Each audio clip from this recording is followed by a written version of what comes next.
ನಮಸ್ಕಾರ ಸ್ನೇಹಿತರೆ, ಚಂದನವ ಚಾನಲ್ಗೆ ಆತ್ಮೀಯವಾದ ಸ್ವಾಗತ. ನಾವಿವತ್ತು ನೆಲಮಂಗಲ ತಾಲೂಕು ಹತ್ರ ಇದ್ದೀವಿ.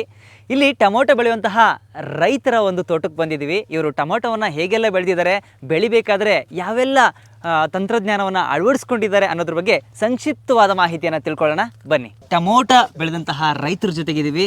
ಬನ್ನಿ ಮೊದಲಿಗೆ ಅವ್ರ ಪರಿಚಯವನ್ನು ಮತ್ತು ಅವ್ರೂರು ಯಾವುದು ಅಂತ ಕೇಳೋಣ. ಸರ್, ನಿಮ್ಮ ಹೆಸರು ಹಾಗೆ ಊರು? ಸರ್, ನಮ್ಮ ಹೆಸರು ಸಿರಾಜು ಅಂತ. ನಮ್ಮೂರು ಬಂದು ಲಕ್ಕೂರು ತೋಟ. ಯಾವುದು? ಲಕ್ಕೂರು ತೋಟ. ಲಕ್ಕೂರು ತೋಟ.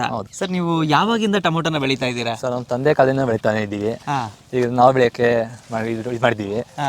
ಈಗ ಎಷ್ಟು ಎಕರೆದಲ್ಲಿ ಟೊಮೊಟೊ ಬೆಳೆದಿದ್ದೀರಾ? ಈಗ ನಾವು ಒಂದು 10 ಎಕರೆ ಬೆಳೆದಿದ್ದೀವಿ. ಸೊ 10 ಎಕರೆನೂ ಟೊಮೊಟೊ ಹಾಕಿದ್ದೀರಾ?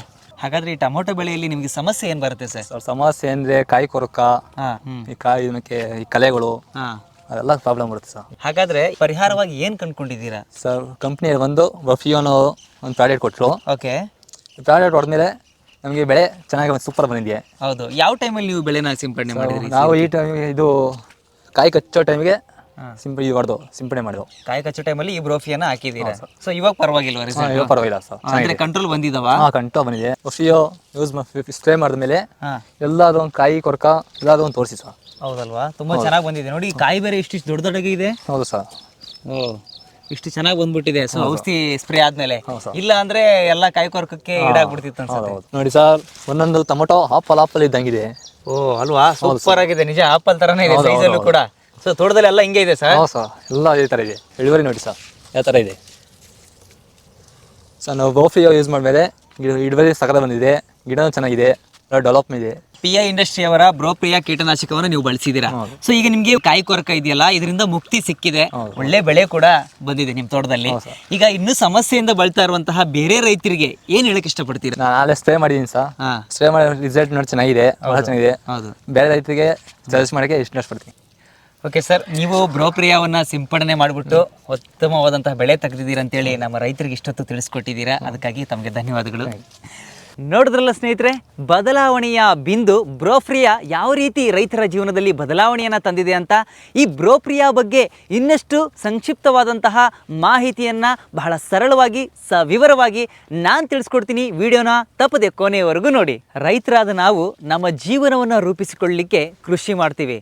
ಅದರಲ್ಲೂ ಈ ತರಕಾರಿ ಬೆಳೆಗಳನ್ನು ಬೆಳೆದ್ಬಿಟ್ಟು ಒಂದಷ್ಟು ಆದಾಯ ಮಾಡ್ಕೊಳ್ಳೋಣ ಅಂತ ಹೋಗ್ತೀವಿ. ಆದರೆ ಆಗೋದೇನು? ಟೊಮೊಟೊ ಬೆಳೆಯೋಣ ಅಂತ ಅಂದರೆ ಕಾಯಿ ಕೊರಕ ಸಮಸ್ಯೆ ಬಂದು ನಮ್ಮನ್ನು ಕಾಡುತ್ತೆ.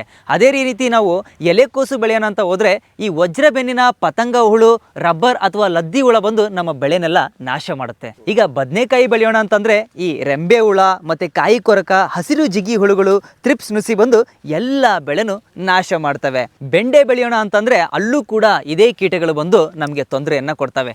ಹೋಗ್ಲಿ ಅಪ್ಪ, ನಾವು ಮೆಣಸಿನಕಾಯಿ ಆದರೂ ಬೆಳೆಯೋಣ ಅಂದರೆ ಅಲ್ಲಾದರೂ ಬಿಡ್ತಾವ, ಅಲ್ಲೂ ಇದೇ ಸಮಸ್ಯೆ. ನಮಗೆ ಕೀಟಗಳು ಬಂದು ನಮ್ಮ ಬೆಳೆನ ಸಂಪೂರ್ಣವಾಗಿ ನಾಶ ಮಾಡ್ತವೆ. ಅವಾಗ ನಾವು ಏನು ಮಾಡ್ತೀವಿ ಹೇಳಿ? ಮಾರುಕಟ್ಟೆಗೆ ಹೋಗ್ಬಿಟ್ಟು ಅಲ್ಲಿ ಸಿಗುವಂತಹ ಯಾವುದೋ ಒಂದು ಔಷಧಿಯನ್ನು ತಂದ್ಬಿಟ್ಟು ನಾವು ಇಲ್ಲಿ ಸಿಂಪಡಣೆ ಮಾಡಿಬಿಡ್ತೀವಿ. ಅದು ಪರಿಣಾಮಕಾರಿ ಅಲ್ಲದ ಕಾರಣ ಏನಾಗುತ್ತೆ? ಸರಿಯಾದ ಪ್ರಮಾಣದಲ್ಲಿ ಕೆಲಸನೂ ಮಾಡಲ್ಲ, ಕೀಟಗಳು ಕೂಡ ನಾಶ ಆಗಲ್ಲ. ಇಳುವರಿ ಕಡಿಮೆ ಆಗೋದು ಅಲ್ಲದೆ ನಾವು ಬೆಳೆದಂತಹ ತರಕಾರಿ ಬೆಳೆಗೆ ಮಾರುಕಟ್ಟೆಯಲ್ಲಿ ಸರಿಯಾದ ರೀತಿಯಲ್ಲಿ ಬೆಲೆನೇ ಸಿಗಲ್ಲ.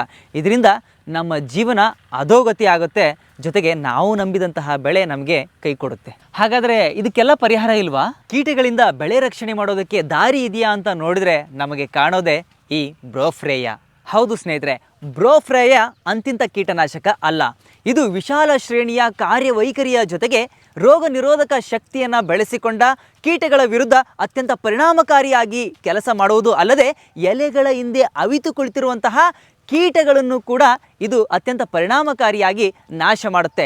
ಇದರಿಂದ ಕೀಟಗಳು ಆಹಾರ ತಿನ್ನೋದನ್ನ ತಕ್ಷಣವೇ ನಿಲ್ಲಿಸುತ್ತದೆ. ಬ್ರೋಪ್ರಿಯಾ ಕ್ಯೂಪಿ ತಂತ್ರಜ್ಞಾನ ಹೊಂದಿರೋದ್ರಿಂದ ಮಳೆಯಲ್ಲೂ ಕೂಡ ಇದು ತೊಯ್ದು ಹೋಗುವುದಿಲ್ಲ. ಇದೆಲ್ಲ ಕಾರಣಗಳಿಂದಾಗಿ ಬ್ರೋಪ್ರಿಯಾ ಈ ತರಕಾರಿ ಬೆಳೆಗಳಾದ ಟೊಮೊಟೊ, ಎಲೆಕೋಸು, ಬೆಂಡೆಕಾಯಿ, ಬದನೆಕಾಯಿ, ಮೆಣಸಿನಕಾಯಿ ಇನ್ನಿತರ ತರಕಾರಿ ಬೆಳೆಗಳಲ್ಲಿ ಅತ್ಯಂತ ಪರಿಣಾಮಕಾರಿಯಾಗಿ ಇದು ಕೆಲಸವನ್ನು ಮಾಡುತ್ತೆ. ಹಾಗಾದರೆ ನಮ್ಮ ತರಕಾರಿ ಬೆಳೆಗಳಿಗೆ ಬ್ರೋಪ್ರಿಯಾವನ್ನು ಯಾವಾಗ ಸಿಂಪಡಣೆ ಮಾಡಬೇಕು ಅಂತ ಕೇಳ್ತೀರಾ? 1 ಎಕರೆಗೆ 50 ml ಬ್ರೋಪ್ರಿಯಾವನ್ನು ಸಿಂಪಡಣೆ ಮಾಡಬೇಕು. ನಾಟಿ ಮಾಡಿದ 30 ರಿಂದ 60 ದಿನಗಳ ಅಂತರದಲ್ಲಿ ಮೊದಲನೆಯ ಸಿಂಪಡಣೆಯನ್ನು, ಅದಾದ ನಂತರದಲ್ಲಿ 12 ರಿಂದ 15 ದಿನಗಳ ಅಂತರದಲ್ಲಿ ಎರಡನೆಯ ಸಿಂಪಡಣೆಯನ್ನು ಮಾಡಬೇಕು. ಇನ್ನೊಂದು ಮುಖ್ಯವಾದ ವಿಷಯ ಸ್ನೇಹಿತರೆ, ಈ ಕೀಟಗಳು ಒಂದು ಬೆಳೆಯ ಅವಧಿಯಲ್ಲಿ 3 ಪೀಳಿಗೆಯನ್ನು ಪೂರ್ಣಗೊಳಿಸ್ತವೆ. ಇದರಿಂದ ಶೇಕಡ 50 ರಿಂದ 90ರಷ್ಟು ಬೆಳೆ ನಾಶ ಆಗುವಂತಹ ಸಂಭವನೆ ಜಾಸ್ತಿ ಇರುತ್ತೆ. ಹಾಗಾಗಿ ಈ ಕೀಟಗಳನ್ನು ನಾಶ ಮಾಡಲಿಕ್ಕೆ ನಾವು ಬ್ರೋಫ್ರಿಯಾದಂತಹ ಪರಿಣಾಮಕಾರಿಯಾದಂತಹ ಕೀಟನಾಶಕವನ್ನು ಬಳಸಬೇಕು. ಇದರಿಂದ ಉತ್ತಮ ರೀತಿಯಲ್ಲಿ ತರಕಾರಿ ಬೆಳೆಗಳನ್ನು ಬೆಳಿಬೋದು. ಅದರಿಂದ ಏನಪ್ಪ ಆಗುತ್ತಂದರೆ ನಮ್ಮ ಇಳುವರಿ ಏನಾಗುತ್ತೆ, ಹೆಚ್ಚಾಗುತ್ತೆ, ನಮ್ಮ ಆದಾಯವು ಕೂಡ ಹೆಚ್ಚಾಗಲಿಕ್ಕೆ ಸಹಕಾರಿಯಾಗುತ್ತೆ. ನೋಡಿದ್ರಲ್ಲ ಸ್ನೇಹಿತರೆ, ಬ್ರೋಫ್ರೇಯಾ ಹೇಗೆ ನಮ್ಮ ತರಕಾರಿ ಬೆಳೆಗಳಿಗೆ ರಕ್ಷಣೆ ನೀಡುತ್ತೆ ಅಂತ. ಈ ಕೂಡಲೇ ನಿಮ್ಮ ಹತ್ತಿರದ ಅಂಗಡಿಗಳಿಗೆ ಹೋಗಿ ಬ್ರೋಫ್ರೇಯಾವನ್ನು ತಂದು ಸಿಂಪಡಣೆ ಮಾಡೋದನ್ನ ಯಾವುದೇ ಕಾರಣಕ್ಕೂ ಮರಿಬೇಡಿ. ಯಾಕಂದರೆ ಬ್ರೋಫ್ರೇಯಾ ಬದಲಾವಣೆಯ ಬಿಂದು. ಇದೇ ರೀತಿ ಇಂಟ್ರೆಸ್ಟಿಂಗ್ ಆಗಿರುವಂತಹ ವಿಷಯದೊಂದಿಗೆ ಮುಂದಿನ ವಿಡಿಯೋದಲ್ಲಿ ಸಿಗೋಣ. ಅಲ್ಲಿವರೆಗೂ ನಮಸ್ಕಾರ.